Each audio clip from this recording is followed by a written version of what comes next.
another kaon. So, yan o. Buong lechong manok. Grabe naman yun. Yun all lang for today. And hot dogs. So, kain tayo guys. Balik tayo sa ating food treat vlog. Hello guys. Tara guys. Kaon na napunta kaon.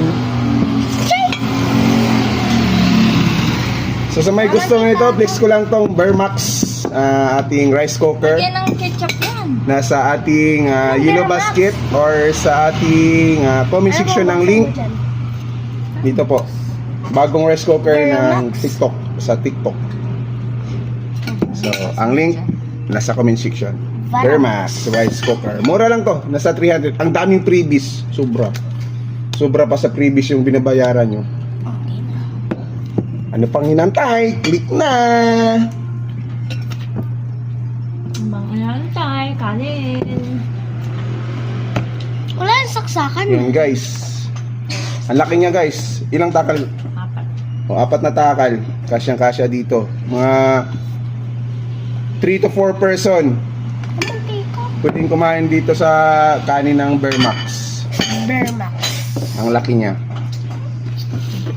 Sige Kahit pa. kung may na kayo kumain, mga 5 katao, Sige pa. kaya. Sige Ano pa. na? Kasi kami, nagsasayang kami nito, umaga hanggang hapunan na. Akin na. Natipid. So, Bermax rice cooker. Ganda niya. Non-stick siya, tapos pwede kayong magsabaw. Luto ng sabaw, sinigang,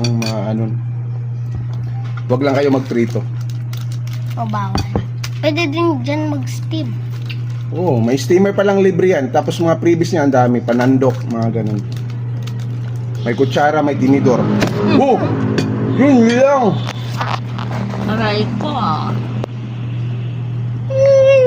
Hindi, kunyari nahulog, tapos ulit sa isang Ipit mo na lang.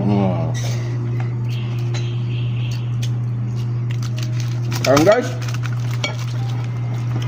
Isang buong lechong baboy. Ang baboy. Manok pala. Ano lang yun? Ang uber sa baboy.